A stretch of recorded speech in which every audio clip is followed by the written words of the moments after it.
அவரோட கண்ணை மட்டும் நோண்டி எடுத்திருப்பாங்க. அவங்க கண்டுபிடிச்சா அந்த கண்டுபிடிப்பு இருக்காது, திருடப்பட்டிருக்கும். ஸ்கூலில் படிச்சிருப்போம். தமிழில் வந்து பருப்பொருள் எதிர்பொருள் அப்படின்னு சொல்லுவாங்க. பயங்கரமான விஷயங்கள் இருக்குது. ரத்தம் தெரிக்கிற கொலைகள் நடக்குது. அது எல்லாத்தையுமே கூட நீங்கள் மனசில் வச்சுக்கிட்டு தான் இந்த புத்தகத்தை தேர்வு செய்யணும்.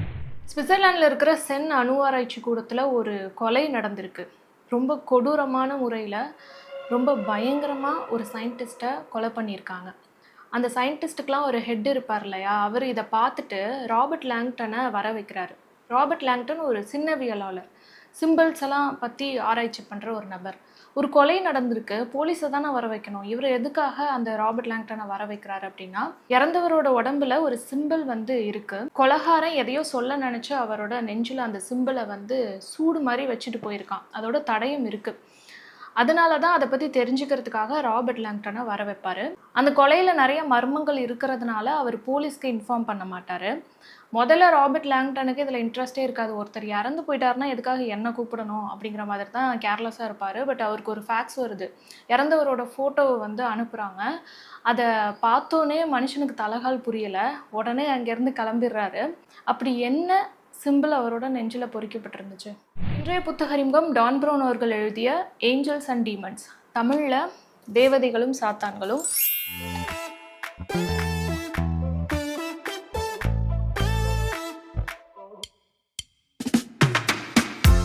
அப்படி அவரோட நெஞ்சில் என்ன பொறிக்கப்பட்டிருந்தது தெரியுமா? அது ஒரு வார்த்தை, ஒரு அமைப்போட பெயர், இலுமினாட்டி. இதை நீங்கள் கேள்விப்பட்டிருப்பீங்க கண்டிப்பாக. நானும் இதை கேள்விப்பட்டிருக்கேன். பட் இதை பற்றி டீட்டெயிலாக எனக்கு எதுவும் தெரியாது. இந்த புத்தகத்தில் நிறைய விஷயம் இதை பற்றி சொல்லியிருக்காங்க. இது ஒரு புனைவு கதையாக இருந்தாலும் இதில் ஒரு சில விஷயங்கள் உண்மையாக இருக்கிறத சேர்த்து தான் எழுதியிருக்காங்க. இந்த இலுமினாட்டி அப்படிங்கிறது தமிழில் வந்து சகோதர அமைப்பு அப்படின்னு இதில் கொடுத்துருக்காங்க. ஃப்ரண்ட் பேஜ்லேயே நிஜம் அப்படின்னு சொல்லிட்டு ஒரு சில தகவல்கள் இருந்துச்சு. அதே போல் இந்த கதையில் வர இடங்களும் வந்து உண்மையாகவே இருக்கிற இடங்கள் தான். இப்போ கதைக்கு வருவோம். ராபர்ட் லாங்டன் வந்து அந்த இடத்துக்கு போயிடுறாரு. அங்கே போய் அந்த சிம்பிளை பற்றின விஷயங்களை அந்த ஹெட்டுக்கு வந்து சொல்கிறாரு. இது வந்து கண்டிப்பாக அவங்க செஞ்சதாக இருக்காது. இலுமினாட்டி அப்படிங்கிறது ஒரு அமைப்பு. அவங்க முன்னாடி ரொம்ப காலத்துக்கு முன்னாடியே அவங்க வந்து தலைமறைவாகிட்டாங்க. முன்னாடி ஆக்டிவாக இருந்தாங்க, இப்போது அவங்க இல்லை. அதனால் இல்லைன்னா மறைஞ்சிருக்காங்க. ஸோ அவங்க இதை வந்து பண்ணுறதுக்கு வாய்ப்பு இல்லை அப்படின்னு அவர் சொல்கிறாரு.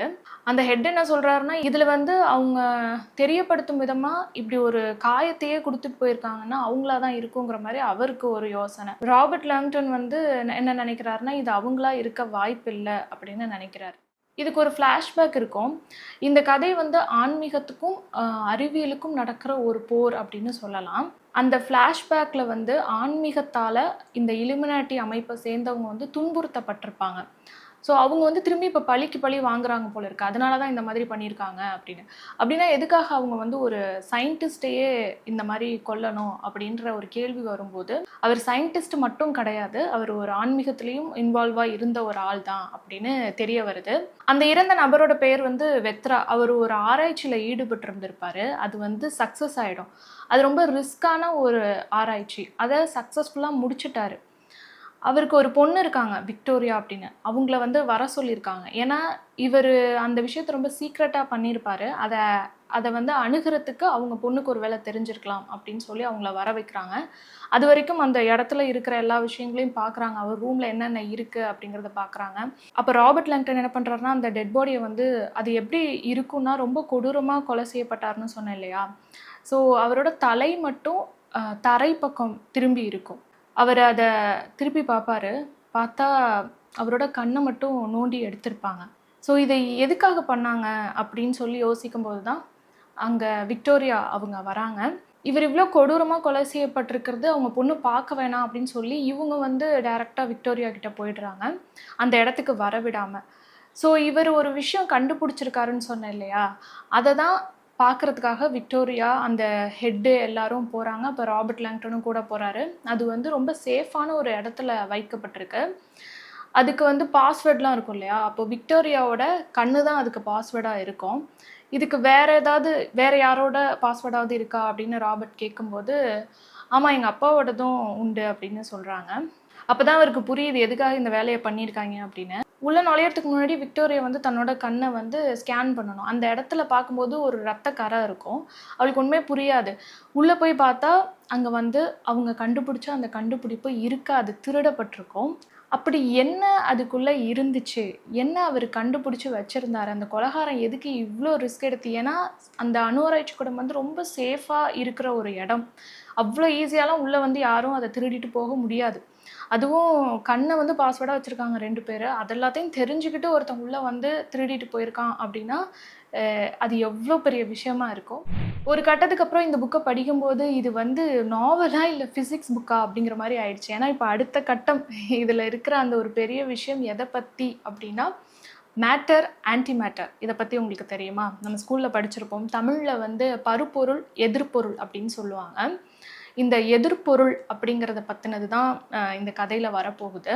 பருப்பொருள் அப்படிங்கிறது நம்ம பார்க்குற எல்லாமே மரம், செடி, காத்து, தண்ணி இது எல்லாமே வந்து பருப்பொருள். அதற்கு ஆப்போசிட்டானது தான் இந்த எதிர்ப்பொருள் அப்படிங்கிறது. பருப்பொருள் ரொம்ப பாசிட்டிவான ஒண்ணுனா, இந்த எதிர்ப்பொருள் வந்து நெகட்டிவான ஒண்ணு. ஆனா ரொம்ப பவர்ஃபுல்லானது. இத நம்ம கரெக்ட்டா பயன்படுத்துறோம் அப்படின்னா, நியூயார்க் நகரத்துக்கே வந்து வெளிச்சம் குடுக்க முடியும் அப்படின்னு இதுல ஒரு தகவல் குடுத்திருப்பாங்க. ஆனா இது ரொம்ப ரிஸ்க்கான ஒண்ணு. ஏன்னா, இது எந்த ஒரு பருப்பொருளோட சேர்ந்துச்சுனாலும் தீப்பிடிச்சுக்கும். அப்படின்னா வெடிச்சிரும் அப்படின்னு அர்த்தம். ஸோ இது காத்தோட சேர்ந்தா கூட தீப்பிடிச்சுக்கும் அப்படின்னு சொல்லுவாங்க.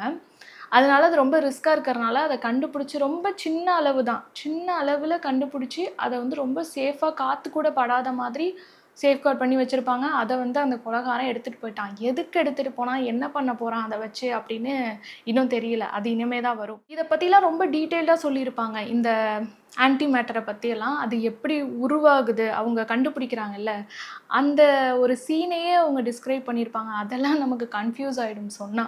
நமக்கு எனக்கு பத்தல. இந்த புத்தகம் எவ்வளோ பெருசா இருக்கு. அதில இருக்கிற தகவல் எல்லாத்தையுமே என் மண்டையில ஏத்திக்கிறதுக்கு என்னால முடியல. அவ்ளோ விஷயம் இருக்கு. நான் சொன்ன மாரி ஃபிசிக்ஸ் ரிலேட்டடா நம்மலாம் படிக்கிற காலத்திலேயே ஃபிசிக்ஸ் நமக்கு பிடிக்காது. பட் இந்த மாரி ஃபிசிக்ஸ சொல்லிக் குடுத்தாங்க அப்டின்னா, நான் கத்துப்பேன் சீரியஸா. ஏன்னா, இவரு அவ்ளோ அழகா அத எக்ஸ்பிளைன் பண்ணியிருந்தாரு. போன ஜென்மத்தில ஒரு ஃபிசிக்ஸ் வாத்தியாரா இருந்திருப்பாருன்னு நெனைக்கிறேன். ஸோ அந்த ஆன்டி மேட்டர் அப்படிங்கிற ஒரு விஷயம் இப்போ திருடப்பட்டுருச்சு. அதை எடுக்கிறதுக்கு தான் அவன் உள்ள வந்திருக்கான். ஒரு கொலையையும் பண்ணியிருக்கான். ஆனா அவன் என்ன பண்ணியிருக்கான், நெஞ்சில இலுமினாட்டி அப்படிங்கிற ஒரு இதையும் வந்து குடுத்துட்டு போயிட்டான். ஒரு க்ளூவையும் குடுத்துட்டு போயிருக்காங்கும்போது, கதை அது சம்பந்தமாகவும் போகுது. இப்ப வந்து யார் கொலை பண்ணா, எதுக்கு கொலை பண்ணா, இந்த ஆன்டி மேட்டர யார் திருடுனா? ஏன்னா அதுக்கு ஒரு டைம் இருக்கும். ஒரு 1 மணி நேரம் அந்த மாதிரி இருக்கும். அத தாண்டிருச்சு அப்படின்னா, அது காத்தோட கலந்துரும். கலந்துச்சுன்னா வெடிச்சிரும். அந்த சின்ன அளவு அவங்க கண்டுபிடிச்சிருக்காங்கல்ல, அது ஒரு நகரத்தையே அழிக்கக்கூடிய அளவுக்கு ரொம்ப பவர்ஃபுல்லானது. அதனால ரொம்ப பயப்படுறாங்க. நம்ம அத ஒரு 1 மணி நேரமோ, 4 மணி நேரமோ சம்திங். அதுக்குள்ள நம்ம அத வந்து கண்டுபிடிக்கணும். ஒரு குறிப்பிட்ட நேரம் இருக்கும். அதுக்குள்ள நம்ம அத கண்டுபிடிச்சு, நம்ம மறுபடியும் இந்த இடத்துல கொண்டு வந்து சேஃபா வைக்கணும். அது காத்தோட கலந்துச்சுன்னா அவ்வளோதான் அப்படின்னு விக்டோரியா வந்து எக்ஸ்பிளைன் பண்ணுவாங்க. ஸோ நெக்ஸ்ட் அவங்க அத கண்டுபிடிக்கிறதுக்காக போகணும். அப்போ உங்களுக்கு அடுத்த கட்ட க்ளூவா என்ன கிடைக்குது அப்படின்னா, அந்த பாம்ன்னு தான் இனிமே சொல்லணும். அது அழிவு தரக்கூடிய ஒரு ஆன்டி மேட்டர். அது வந்து ஒரு இடத்துல இருக்கு. இவங்களுக்கு அந்த க்ளூ கிடைக்குது. எங்கன்னா, நெக்ஸ்ட் நம்ம வந்து ரோம்ல இருக்கிற வேட்டிகன் சிட்டிக்கு போக போறோம். இந்த கதையில நீங்க இத படிச்சு முடிக்கும்போது கண்டிப்பா வேட்டிகன் சிட்டிய நீங்க நல்லாவே சுத்தி பார்த்திருப்பீங்க. அந்த ஒரு இடத்துல இந்த ஆன்டி மேட்டர வந்து அவன் வச்சிருக்கான். ஆனா எங்கன்னே கண்டுபிடிக்க முடியல. அந்த இடத்துல நெறைய சர்ச்செல்லாம் இருக்கும். பழைய சர்ச்லாம் இருக்கும். நெறைய பெரிய பெரிய பில்டிங்ஸ் இருக்கும். ஸோ அந்த இடத்துல எங்க கொண்டு போய் அவன் வச்சிருப்பான் அப்படின்னு அவங்களுக்கு தெரியல. அந்த இடத்துல இன்னொரு ஒரு விஷயம் நடந்துகிட்டு இருக்கு. என்னன்னா, போப் ஆண்டவர்னு இருப்பாங்க. அந்த ஃபாதர்ஸ்க்குலாம் ஒரு ஹெட் இருப்பாங்க. அவங்க வந்து இறந்துடுறாரு. அப்போ இருந்தவர் இறந்துடுறாரு. ஸோ அடுத்த ஒரு ஆள வந்து தேர்ந்தெடுக்கணும் அப்படிங்கிற ஒரு விஷயம் நடந்துட்டு இருக்கும் அந்த இடத்துல, வேட்டிகன் சிட்டில.